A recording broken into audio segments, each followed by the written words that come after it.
Once, in a small village located on the mountainside, happy residents lived. The village was surrounded by beautiful meadows and forests, where numerous griffins lived. Griffins were powerful creatures with the head of an eagle, wings and claws of a lion. For a long time, griffins and locals got along in peace and harmony. However, over time, strange events began to occur in the village. Residents began to notice that the griffins became more aggressive and attacked their livestock and crops more often. The first attacks were small, and people hoped that they were just accidents. However, every day the attacks became more frequent and violent. The villagers were desperate and didn't know how to protect their lives and livelihoods. At such a difficult moment, a wise elder arrived to the village. After learning about the griffin problem, he agreed to help, having gathered all the residents for a council. The elder told them a story about how griffins in the past lived in peace with people and how they could find a common language again. The elder advised the villagers to go to the mountains where the griffins lived and try to establish friendly relations with them. He explained that the griffins may be experiencing a lack of food or feel threatened, so they attacked the village. With hope in their hearts and the elder's guidance, the villagers set out for the mountains the very next day. Walking cautiously through the lush forests and vast meadows, they finally arrived at the territory of the griffins. As they stood at the edge of the griffins' domain, fear and uncertainty filled their hearts. But they trusted in the elder's wisdom and took a deep breath, ready to face their fears and reach a peaceful resolution. Led by the village leader, the villagers approached a majestic griffin perched on a nearby cliff. They spoke softly, conveying their peaceful intentions and assuring the griffin that they did not wish to harm or threaten them in any way. To their surprise, the griffin listened. Its piercing eagle eyes observed the villagers, trying to understand their intentions.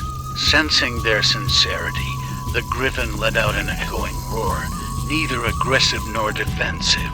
It seemed to be a sign of acknowledgement. Encouraged by the griffin's response, the villagers began to unfold the gifts they had brought along. They presented bundles of herbs and flowers, symbolizing peace and harmony.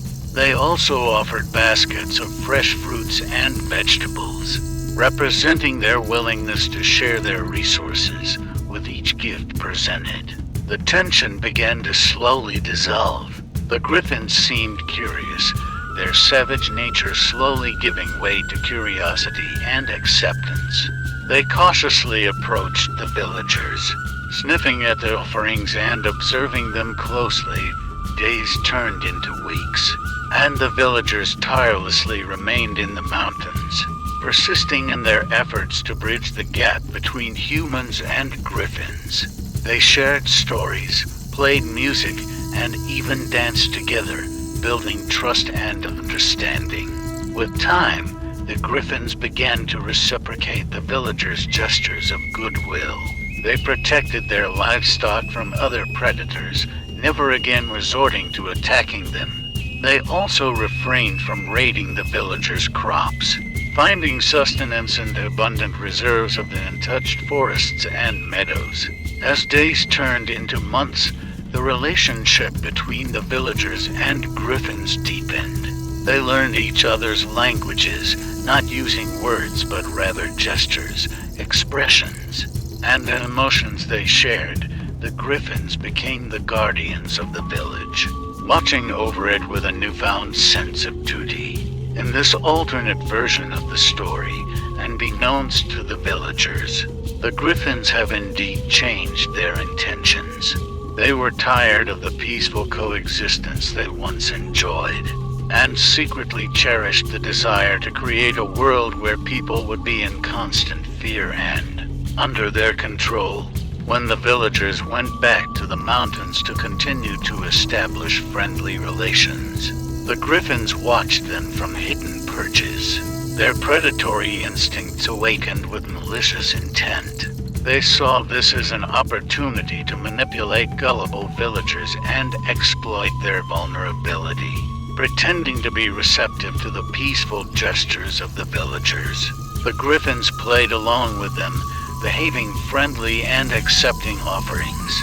However, unbeknownst to the villagers, the griffins were silently preparing to carry out their sinister plan. Weeks turned into months, and the villagers continued to perceive the griffins as newfound allies. They shared their knowledge with them, showed them their skills, and even taught them various survival techniques. The griffins seemed to appreciate and learn these lessons, and all the while they were plotting their final domination over the villagers. Little by little, the griffins began to provoke barely noticeable riots in the village. They stole small cattle under the cover of darkness, provoked conflicts among the villagers, and spread rumors and fear. All these actions were aimed at sowing discord and creating chaos, carefully calculated steps towards their ultimate goal.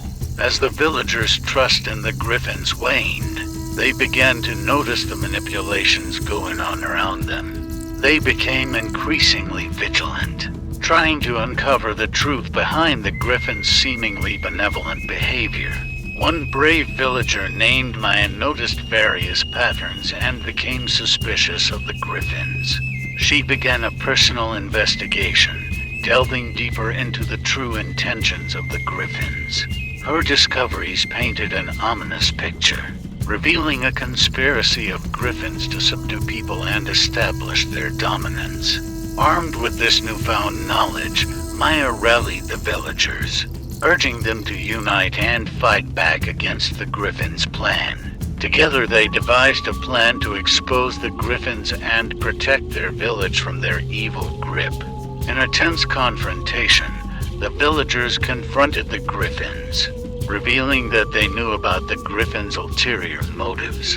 A fierce battle ensued as villagers fought to protect their loved ones and their way of life. Despite their desperate attempts to defend themselves, the griffins proved too powerful. The villagers' efforts were met with fierce resistance, as the griffins swooped down from the skies with their deadly talons and razor-sharp beaks. The village leader, realizing the futility of their resistance, made the difficult decision to evacuate the village with heavy hearts. The villagers abandoned their homes, leaving behind the ruins of their once thriving community. As they sought refuge in neighboring towns and cities, the villagers shared their tragic tale, warning others of the treacherous griffins that had once been their peaceful neighbors. The news spread across the land, raising awareness of the danger these creatures posed to human settlements years past. And the village lay in ruins, slowly being reclaimed by nature. It became a ghost town, a haunting reminder of the devastation caused by the griffins' betrayal. Sparse remnants of the villagers' lives remained, serving as a somber testament to their struggles and losses. In time, a new generation of villagers, now living in other communities, began to grow curious about the fate of their ancestral home. With cautious steps, they returned to the abandoned village, armed with the knowledge of the griffins' deception and the determination to reclaim what had been lost. Gathering their courage, the villagers sought a way to appease the griffins and restore the peace they once enjoyed. They studied ancient texts and consulted wise elders, hoping to find a solution. After much searching, they discovered a long-forgotten ritual that had once bridged the gap between humans and griffins. It involved offering a sacred artifact, believed to possess immense power and the ability to pacify the griffins' aggression. With this newfound knowledge, the villagers embarked on a perilous journey to retrieve the artifact. They faced treacherous terrain, mythical creatures, and their own inner demons as they proved their worthiness to retrieve the sacred relic. Finally, After enduring countless trials and tribulations, the villagers stood before the griffins once more with the sacred artifact in hand. They pleaded for forgiveness and a chance to rebuild what had been destroyed. The griffins observed the villagers, weighing their sincerity and the depth of their remorse. Surprisingly, they showed a glimmer of remorse themselves, recognizing the gravity of their past actions. In a stunning turn of events, the griffins accepted the villagers' offering. They relinquished their aggression and allowed the villagers to return to their abandoned homes. The village was reborn, a symbol of resilience and the power of forgiveness. From then on, the villagers and griffins lived side by side. Their renewed bond built on a shared desire for redemption and understanding. They coexisted in harmony, ensuring that the mistakes of the past would never be repeated. Together, they rebuilt the village, creating a thriving community that stood as a testament to the strength of forgiveness and the indomitable spirit of humanity. The villagers and griffins learned that true peace could only be achieved through empathy, compassion, and a willingness to confront the darkness within oneself.